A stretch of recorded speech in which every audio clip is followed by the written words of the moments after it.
दोस्तों, भारत ने न अमेरिकी दादागिरी की परवाह की और न ही यूरोप की गीदड़ भभकियों से डरा। रूस पर 10,000 से ज्यादा प्रतिबंध लगे हुए थे, लेकिन भारत हर दिन रूस से 16.5 लाख बैरल से ज्यादा कच्चा तेल खरीदता रहा। रूस और यूक्रेन के बीच 1 साल से ज्यादा वक्त हो चला है और युद्ध जारी है। भारत अब भी रूस से दे दनादन कच्चा तेल खरीदता जा रहा है। लेकिन दोस्तों, भारत की अगर हम बात करें तो भारत में पेट्रोल और डीजल के भाव कम होते दिखाई नहीं दे रहे। तो फिर रूस से खरीदा हुआ ये तेल आखिर जा कहां रहा है? भारत रूस से खरीदे कच्चे तेल का क्या कर रहा है? तो वही दोस्तों, यूरोप के देश जैसे जर्मनी और फ्रांस पहले से ही रूस से तेल और गैस खरीदते रहे थे, लेकिन इन देशों ने भी खाड़ी देशों से कोई बहुत ज्यादा तेल और गैस नहीं खरीदी है और इनका कामकाज भी दे दनादन चल रहा है। तो आखिर ऐसा कैसे है? दोस्तों, एक और बात सबको हैरान कर रही है कि अमेरिका और यूरोप के तमाम देशों ने रूस पर 10,000 से ज्यादा प्रतिबंध लगा रखे हैं। उनकी इकोनॉमी को जाम करने के पूरे इंतजाम किए जा चुके हैं, लेकिन फिर भी रूस की अर्थव्यवस्था बर्बाद नहीं हुई है। उल्टा मंदी का शोर अमेरिका और यूरोप में सुनाई दे रहा है। अमेरिका में तो बैंक ढेर हो चुके हैं और सबसे बड़ी अचरज वाली बात यह है कि अब तक पश्चिमी देशों के छींक मारने से ही बीमार होने वाला भारत अब जाबड़ अंदाज में न केवल डटा हुआ है, बल्कि इन देशों के घमंड को भी पैरों तले रौंद रहा है। क्यों भारत रूस के लिए पूरी दुनिया से लड़ने को तैयार है? और भाई साहब, अगर इन बातों को दरकिनार भी कर दें तो सऊदी अरब, यूएई, इराक जैसे देशों को छोड़कर भारत जो हर दिन 16.5 लाख बैरल कच्चा तेल रूस से खरीद रहा है, वो जा कहां रहा है? तो चलिए दोस्तों, पता लगाते हैं, क्योंकि मामला दमदार है, भारत की रणनीति भी धारदार है और आपके लिए यह जानना बेहद जरूरी है। तो दोस्तों, आजकल भारत जैसे को तैसा वाली नीति पर काम कर रहा है जिस पर इजराइल और चीन जैसे मुल्क भी काम करते हैं। चीन इसे वुल्फ वॉरियर डिप्लोमेसी, यानी दुश्मन हमला करे उससे पहले ही उस पर हमला कर दो। दोस्तों, यही रणनीति मोदी के आने के बाद से भारत अपनाता जा रहा है और अब भारत तुरंत दान महाकल्याण में यकीन करता है। हिसाब किताब ऑन द स्पॉट। बड़ी बात तो यह है कि भारत की विदेश नीति इस वक्त सबसे तगड़े दौर में है और इस वक्त यूरोप के देशों को जंग लग चुकी है, लेकिन ये लोग हैं बड़े शातिर। लेकिन दोस्तों, भारत इनकी कमजोर नस से रूबरू हो चुका है और भारत अमेरिका की कमजोरी भी जानता है, क्योंकि अमेरिका की दूखती रग है चीन, जो उसकी गद्दी छीनने पर आमादा है। लिहाजा दोस्तों, उसे भी भारत का सपोर्ट ही चाहिए। लेकिन दोस्तों, इस वक्त भारत का कई दशकों से दोस्त रहा रूस भी यूक्रेन वॉर के कारण कमजोर पड़ चुका है, जिसकी भारत को चीन को काउंटर करने के लिए जरूरत हमेशा से पड़ती रही है। हाल ही में देखा भी है आपने कि रूस ने व्लादिवोस्टोक में भारत को सैटेलाइट सिटी बनाने के लिए जमीन देने की बात कही है। और दोस्तों, रूस भी ये हवा में नहीं कर रहा है, बल्कि भारत ने अंदर खाने एक तीर से कई शिकार किए हैं, जो एक एक करके मैं आपको बताता हूं।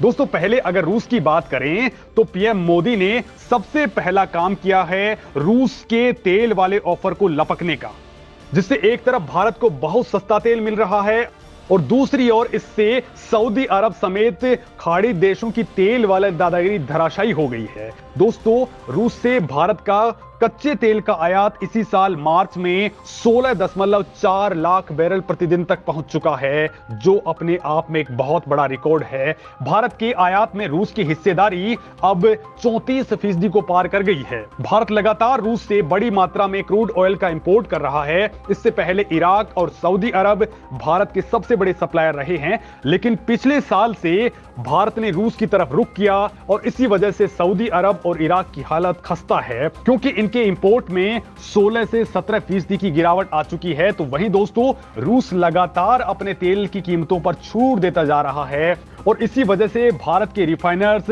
भरपूर मात्रा में तेल का इंपोर्ट कर रहे हैं। दोस्तों, आपको जानकर के हैरानी होगी कि पिछले साल यानी कि फरवरी 2022 में जब रूस यूक्रेन युद्ध शुरू हुआ था, तब भारत रूस से अपनी जरूरत के तेल का 1% भी नहीं खरीदता था, लेकिन अब ये 35% को क्रॉस कर चुका है और ये आंकड़ा दिनों दिन बढ़ता ही जा रहा है। वैसे दोस्तों, खेल अभी रुका नहीं है, ये तो बस एक ट्रेलर था, असली फिल्म मैं आपको दिखाता हूं। दोस्तों यूक्रेन पर हमले के बाद अमेरिका समेत तमाम यूरोपीय देशों ने रूस के तेल पर प्राइस कैप लगा दिया। तभी रूस ने अचानक भारत को सस्ते तेल का तगड़ा ऑफर दे डाला, जिसका भारत ने जमकर फायदा भी उठाया। और दोस्तों इसी की आड़ में भारत ने रूस की अर्थव्यवस्था को भी डूबने से बचा लिया और इसके लिए पुतिन मोदी को लगातार धन्यवाद दे रहे हैं। और दोस्तों अपने दिल के दरवाजे खोलकर भारत को सपोर्ट देने को भी तैयार है, क्योंकि पिछले एक साल में पश्चिमी देशों ने उन पर 10,000 से ज्यादा बैन लगा दिए। इसमें तेल, हथियार के व्यापार समेत कई प्रतिबंध शामिल हैं। इसके अलावा दोस्तों कई देशों में मौजूद रूस की संपत्ति को भी फ्रीज कर दिया गया। लेकिन भारत जैसे दोस्त की ओर से रूस से तेल और हथियारों की खरीद के कारण वो अब चट्टान की तरह जमा हुआ है। इसकी बानगी रूस के राष्ट्रपति के बयानों में कई बार देखने को मिल चुकी है। और दोस्तों इसी वजह से वो पिछले एक साल से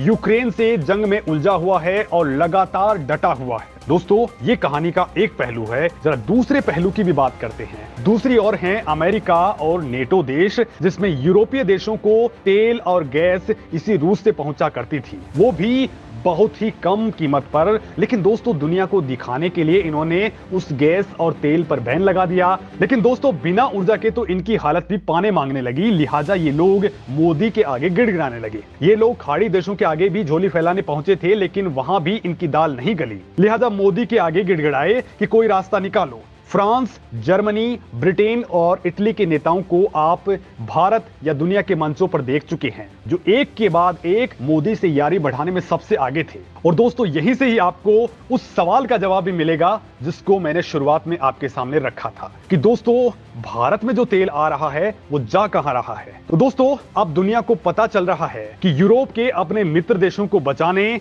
और अपने खुद के जिगरी दोस्त रूस को बचाने के लिए भारत ने तेल का एक ऐसा खेल किया है कि अमेरिका के भी होश उड़ गए हैं।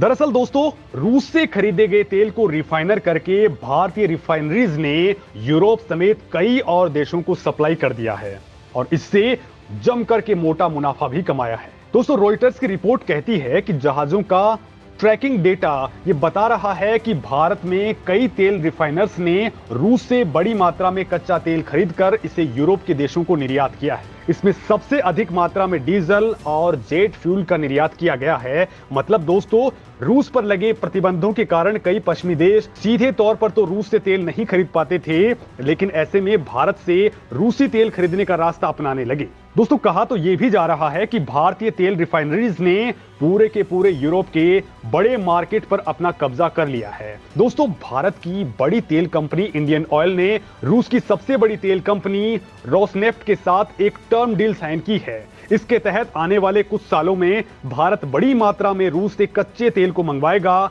और अच्छी बात यह है कि पश्चिमी देशों ने भी अमेरिका की दादागिरी को धुआं धुआं करते हुए भारत से तेल आयात बंद नहीं किया है, वो लगातार जारी है। मतलब भारत के लिए आम के आम और गुठलियों के भी दाम हो चुके हैं।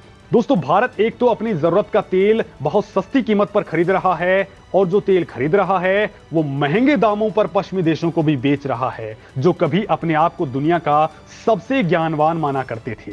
वैसे दोस्तों पीएम मोदी और पुतिन के इस फॉर्मूले पर आप क्या कुछ कहेंगे, कमेंट लिख करके जरूर बताएं।